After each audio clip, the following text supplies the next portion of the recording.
60 రోజుల్లో మీతో ఇంగ్లీష్ అద్భుతంగా మాట్లాడిస్తాం. వెంటనే కాల్ చేసి జాయిన్ అవ్వండి. హలో అండి. Do you eat out? మీరు బయట తింటారా? Do you use WhatsApp? మీరు వాట్సాప్ యూజ్ చేస్తారా? Do you cook? మీరు వంట చేస్తారా?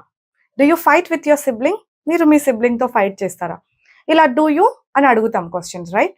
డూ దే అని కూడా క్వెషన్స్ అడుగుతాం. Do they help you? Do they come with you? Do they attend the classes? ఇలా. డూతో డూ యూ, డూ దే నేనా? డూ ఐ అని అడగమా అని నన్ను చాలా మంది అడిగిన క్వెషన్స్ అన్నమాట. అడుగుతాం. డూ ఐ అని కూడా అడుగుతాం. కాకపోతే అది చాలా రేర్. మనం do I go out, do I eat, do I అని లైక్ మామూలుగా డూ యూ అని అడిగినంత ఫ్రీక్వెంట్‌గా డూ ఐ అని అడగలేమనమాట. డూ ఐ యూజ్ వాట్సాప్ అన్నాననుకోండి, లైక్ నా గురించి నేను అడుగుతానా అట్లా? నేను వాట్సాప్ వాడతానా? డూ ఐ గో ఔట్ అని అడుగుతానా నేను? నా గురించి నేనెళ్తానా బయటకి? Do I meet my friends? నేను నా ఫ్రెండ్స్‌ని కలుస్తానా? ఇలాంటి క్వెషన్స్ అన్నీ నా గురించి నేనెందుకు అడుగుతాను? సో, ఇట్లా ఉండవు. అసలుండవు గాదు. ఇట్లా ఉండవనమాట. ఎలాంటి క్వెషన్స్ అడగొచ్చు? అడిగితే వాటి మీనింగ్ ఏమవుతది? ఒకసారి చూడండి. డూ ఐ అని అడిగామంటే, do I use your phone? నేను నీ ఫోన్ వాడతానా అని. అంటే ఈ క్వెషన్ ఎప్పుడు అడగాలి? ఎదుటి వాళ్ళు మనల్ని నువ్వెప్పుడు నా ఫోనే వాడతావు అని అన్నప్పుడు, do I use your phone? నేను నీ ఫోన్ వాడతానా? కన్ఫర్మేషన్ కోసం అన్నమాట. లేకపోతే ఆర్గ్యుమెంట్ చేసే టైంలో ఇట్లా యూజ్ చేస్తాం డూ ఐ అని. ఎప్పుడు అబద్ధాలు చెప్తావంటే, నేను అబద్ధం చెప్తానా? డూ ఐ లై? డూ ఐ లై? ఎప్పుడు ఎక్కువ డబ్బులు ఖర్చు పెడుతుంటావు నువ్వు అని అన్నారనుకోండి మిమ్మల్ని. మీరు అంటారు అప్పుడు, నేను డబ్బులు ఖర్చు పెడతానా? నేను. Do I spend money? Do I spend money? ఎప్పుడు అందరితో ఆర్గ్యుమెంట్ చేస్తా ఉంటావు. అందరితోనూ గొడవలు పడతా ఉంటావు అని మనల్ని ఎవరైనా అంటే, లేకపోతే నన్ను అన్నారనుకోండి, నేను ఆర్గ్యూ చేస్తానా? నేను గొడవలు పడతానా అందరితోనూ? అప్పుడు do I argue with people? Do I fight with everyone?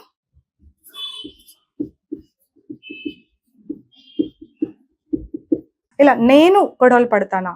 నేను ఆర్గ్యూ చేస్తానా? నేను అబద్ధం చెప్తానా? నేను డబ్బులు ఖర్చు పెడతానా? ఇట్లాంటివి అన్నప్పుడు లైక్ మీరు అలా చేస్తారు అన్నప్పుడు నేను అట్లా చేస్తానా అని వాళ్ళని ఆర్గ్యూ చేసే టైంలో అన్నమాట మనం ఇట్లాంటివి యూజ్ చేయొచ్చు. ఉట్టిగానే do I eat? Do I cook? ఇప్పుడు డూ ఐ కుక్ వెల్ అని అన్నాను అనుకోండి, depending on how you intonate meaning ఎలా మారిపోతుంది తెలుసా? కేర్ఫుల్గా వినండి. Do I cook well? Do I cook well అని అన్నాను అనుకోండి, లైక్ నా గురించి నాకే తెలీదు, మిమ్మల్ని అడుగుతున్నట్టు అనమాట. మీరు నా ఫుడ్ తింటారు, డూ ఐ కుక్ వెల్? బాగా వండుతానా నేను అని, లైక్ తెలుసుకోవడానికి, లైక్ నా గురించి నేనే తెలుసుకోవడానికి ఇలా అడగొచ్చు. Do I cook well? ఇది ఎట్లుంది చెప్పండి? సేమ్ క్వశ్చనే. Do I cook well? నేను బాగా వండుతానా? లైక్ నాకు అసలు వంటలే రావు, నేను బాగా వండుతానా అన్నట్టుగా ఉంటుంది. ఇంటోనేషన్ మ్యాటర్స్ అని నేను చెప్తూ ఉంటాను ఇట్లాంటప్పుడే అన్నమాట. ఇట్లా నాట్ ఓన్లీ విత్ డూ, మామూలుగా మనం did you eat, did you learn, did you practice, ఇట్లా did you, did she, did he అట్లా అంటూ ఉంటారు కదా. అట్లాంటప్పుడు కూడా డిడ్ ఐ అని కూడా అనొచ్చు. అప్పుడు వాటి మీనింగ్ ఏమవుతుంది తెలుసా? Like did I call you? నేను కాల్ చేశానా? నేను ఎప్పుడు చేసిన call? Did I call you?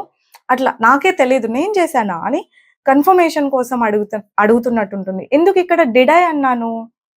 ఎందుకన్నాను did I అని? నేను కాల్ చేశానా పాస్ట్ గురించి నేను అడుగుతున్నాను కాబట్టి డిడ్ ఐ. ఇదంతా జనరల్ గా నేను గొడవ పడతానా? Do I fight with people? అదే నేను డిడ్ ఐ ఫైట్ అన్నాను అనుకోండి, డిడ్ ఐ ఫైట్? నేను గొడవ పడ్డానా అన్న మీనింగ్ వస్తుంది డిడ్ పెడితే. డూ ఐ ఫైట్ పెడితే నేను గొడవ పడతానా ఎంత తేడా ఉంది చూడండి.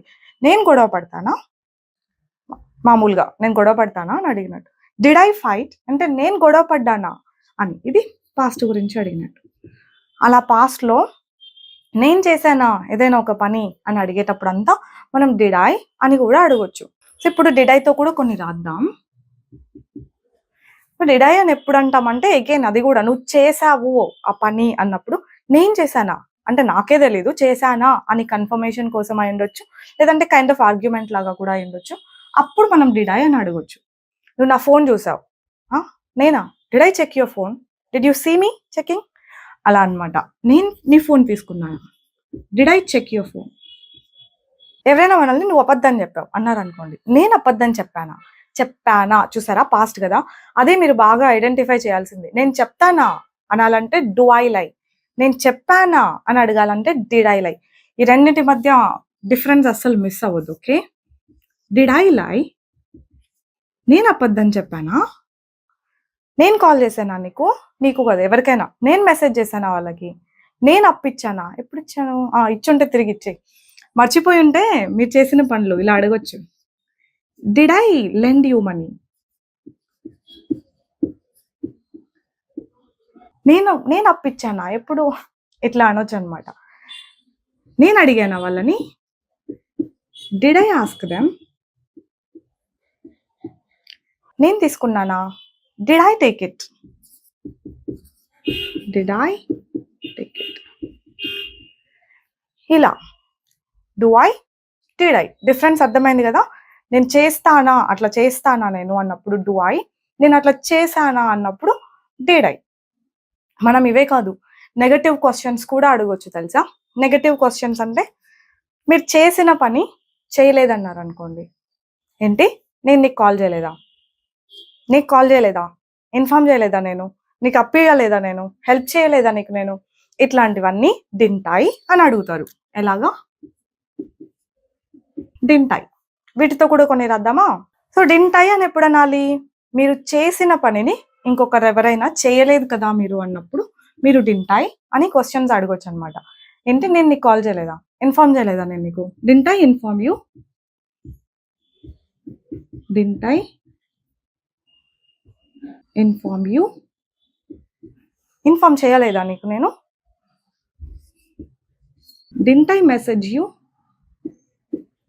నేను మెసేజ్ చేయలేదా, నేను ఎప్పుడు హెల్ప్ చేయలేదా నీకు, didn't I help you, didn't I help you, help చేయలేదా నీకు, didn't I pay your bills, నేను ఎప్పుడు నీ బిల్స్ పే చేయలేదా,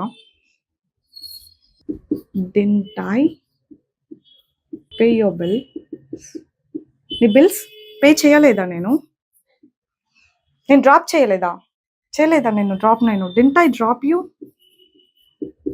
డింట్ ఐ డ్రాప్ యూ. ఇలా డింట్ ఐ అని కూడా అనొచ్చు. డోంట్ ఐ అని ఎప్పుడు అంటాం, నేను చెయ్యనా, డోంట్ ఐ కుక్ వెల్, నేను బాగా వంట చేస్తా యాక్చువల్గా, కానీ నన్ను నువ్వేం పెద్దగా చేస్తావు వంట అన్నప్పుడు నేను వంట చెయ్యనా, బాగా చెయ్యనా వంట, డోంట్ ఐ కుక్ వెల్ అప్పుడు అంటా అనమాట నేను, డోంట్ ఐ కుక్ వెల్. నీకేమొచ్చి ఏం రాదంటే నాకు రాదా, డోంట్ ఐ నో, నాకు తెలీదా అన్నట్టు కాదు. Okay, don't I no English అన్నా, నాకు ఇంగ్లీష్ రాదా, ఎవరైనా ఏమొచ్చు నీకు ఇంగ్లీష్ అంటే ఓకేలే వచ్చినంత మాత్రం వచ్చు, but don't I no at least a bit, కొంచెమన్నా తెలీదా, రాదా నాకు, డోంట్ ఐ నో ఇంగ్లీష్, నాకు ఇంగ్లీష్ రాదా, స్పెల్లింగ్స్ రావడండి ఓకే, ఇంగ్లీష్ రాదా, don't I no English, I know English. అంటే మీకు తెలిసింది మీరు చెయ్యరు, మీకు రాదు అన్నప్పుడు నేను చెయ్యనా, అట్లా. నువ్వు సరిగ్గా డ్రైవ్ చేయవన్నారు అనుకోండి, నేను సరిగ్గా డ్రైవ్ చేయనా, don't I drive carefully, don't I drive carefully.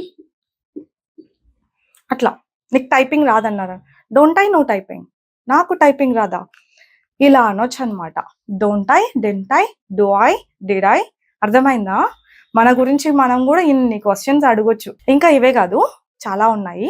Don't I ఇప్పటికి ఇది చాలు. వేరే హెల్పింగ్ వర్బ్స్ తో కూడా మనం ఇంకా చాలా క్వశ్చన్స్ అడగొచ్చు. అవి నేను మీకు మళ్ళీ చెప్తాను. ఇప్పటికి ఇవే ప్రాక్టీస్ చేయండి. ఈ రోజుకి that's all for today. I'll see you all next time with some other concepts. Bye bye, take care.